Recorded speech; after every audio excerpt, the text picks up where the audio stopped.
Good evening, campers. It's me, Kieran, and I don't mind being threatened with a good time. And today, Greg from Supposedly Fun put up a video and said this. I am less excited about 2013's winner, Eleanor Catton's Luminaries. I have heard mostly negative things about that book, and since it is a brick of a book, I feel like I would be passing that one completely. If you are a fan of Luminaries and would like to change my mind, please leave me a comment down below and tell me why I should reconsider my opinion about it. And with that, I commented this, and with that, here we are. We are going to talk about the winner of the 2013 Man Booker Prize, Eleanor Catton's The Luminaries, which is a postmodern twist on a Victorian literary rom. I know you're really keen to read it now after those words. The longest book that has ever won the Man Booker, standing at 848 pages within my hardback. A lot goes on within this. Now, for this review, I don't really want to talk about certain plot points because this is a plotty novel. It revels in its revelations, therefore relies on the suspense, the action, and the resolution in order to give it the emphasis that it needs. The Luminaries is complex, and we're going to talk about three aspects which I do believe are barriers to getting into this book and why so many people decide to stop reading it. Firstly, let's start off with what I think would be the least shocking to people, is that this is over 800 pages. A lot is going on, and you're going to have very limited information because we're going to follow Walter Moody as he departs off the ship, as he's left England to start a new life in New Zealand during the gold rush, and he's going to prospect in a town called Hokitika. With his sea legs getting used to the terrain, he moves into a bar where he's going to meet 11 characters who are going to tell him about what's going on within this town. Now, what does happen in Hokitika? We have missing people, we have dead bodies that turn up, we have forgery, we have business shenanigans, we have prostitutes on the street, we have one of the best seance scenes ever. We have friendships, we have relationships, we have acquaintances, we have backstabbing, we have business relationships. We see how the prospectors deal, be that in gold, be that in exchanges, be that in transactions, be that with interacting with people from different communities, such as the Chinese worker Ah Suk and the Maori, therefore the indigenous person of New Zealand, Te Rau Taware, who is in fact based on a real person while everyone else is fictitious. What brings these people together isn't a what, it's a who. It's Crosby Wells, but throughout this novel it's not going to be Crosby Wells. Well, it kind of is, it kind of isn't. The person who interacts all these men, and I suppose is the finger on the trigger that kickstarts a lot of the action, is Anna Weatherall, a young woman who I can't really tell you much about because, again, this is a plotted book and Anna becomes very important within this. But what I can tell you is that she's come from England after being perceived to be a prostitute, lands herself behind bars, but very quickly is able to pay the bail, not because she's made money, but within her corset is gold, and she doesn't know why it's there, and she doesn't know who's put it in there. With this being the gold rush, and we realize it's every man for himself, people want to know where this gold's come from. Now that we've got the simple stuff out of the way, and I do hope you're concentrated because it doesn't get easier,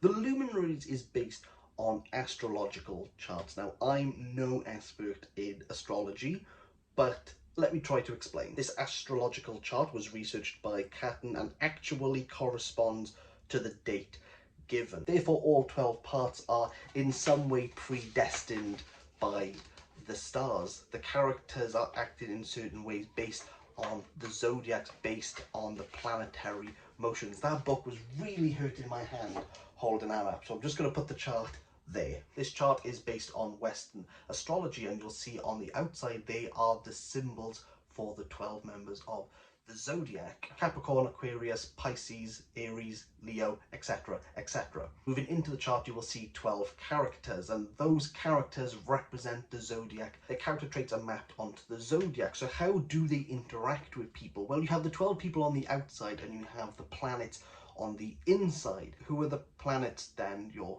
wondering? The 12 other characters you're going to have to keep tabs on. What I will let you know, because Catton has said it herself, but I'll say it way briefer, is that Moody, the character who we're going to vaguely follow through this, he's Mercury. He's trying to figure out something. He's always one step behind everyone else.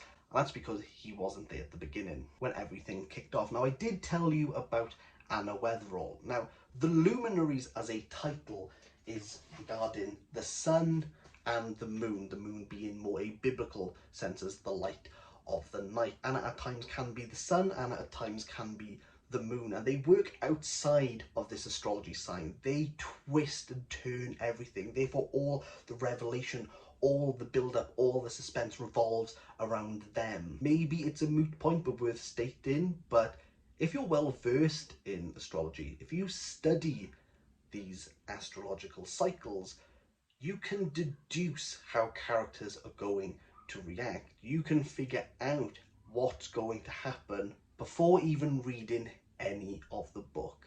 And this, you've been patient and waiting, is, I would say, the biggest barrier against all the complexities here. The one thing that puts people off. The first part of this book is 400 pages long. Yes, that does mean that the setting up of this book is at times excruciating, as Catton is putting her chess pieces on the board and telling you the backstory, giving you some insight to the motivation, the interactions, the already established relationships that after page 400, as we move into part 2 to part 12, she is going to completely disseminate. As this is based in the Victorian era, Catton is writing in the Victorian style, so we are going to have elaborate conversations. We're going to have minute detail identified to us. We're going to be more a fly on the wall. I appreciate that this is a hard sell to say part 1 is 400 pages long, half of the book.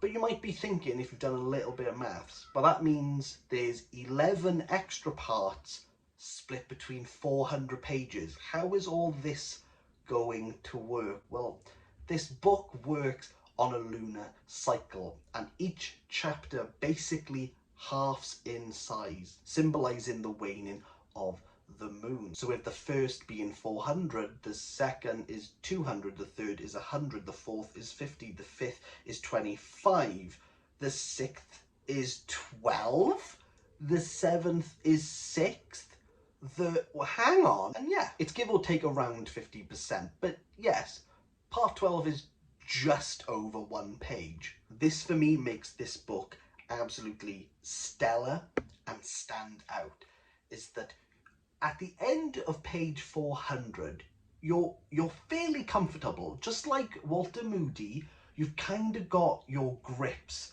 around what's going on. And as everything slowly gets revealed, the rug's being pulled under your feet and you're trying to keep up. But with each chapter, more things are happening and more things that you have to kind of keep up. And it's just all flashing behind you and you're thinking, hang on, wait.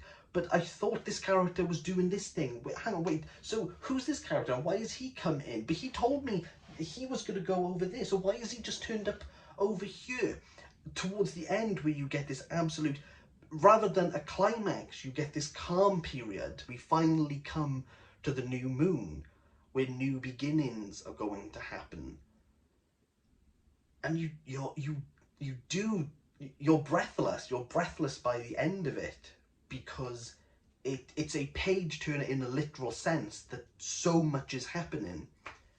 And you just gotta commend Catton for the dedication, for how well plotted it is. Like, no detail goes amiss for Catton. The 400 pages might not feel worthwhile, and it's akin to when you're climbing a mountain, as you're exhausted, sweating and thinking, oh, should I just turn around and go back down? You don't really appreciate it. It's only once you get to the summit, and Catton doesn't allow you to soak up the views and think that you're fine. Like, straight away there's a landslide and you're caught up in it.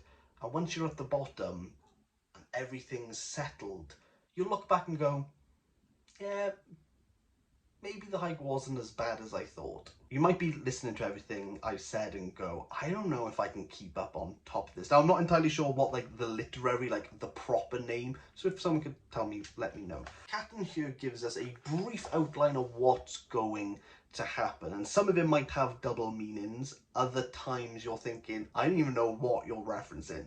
And it will come up and you'll go, oh yeah, that was really clever, that. As we move further into the novel, these parts get chock-a-block of information. And with that, the writing can do something.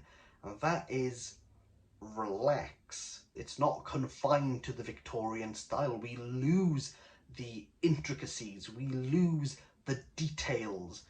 Instead, we get the information that we need. We move to a more stark, we move to a more blunt approach of writing. Due to it being set up so expertly, you don't need to know all the little bits going on in the background, because one, you have those parts telling you and reiterating, and also you've got this far into the book.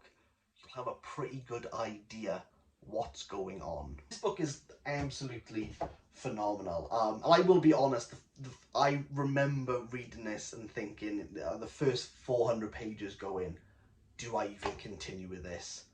But trust me, it's a solid 8 out of 10. But trust me, as someone who doesn't like Victorian writing, trust me, as someone who does quite like a quick plot, the 400 pages are absolutely worth it. And what carries on afterwards is just, it's just stellar.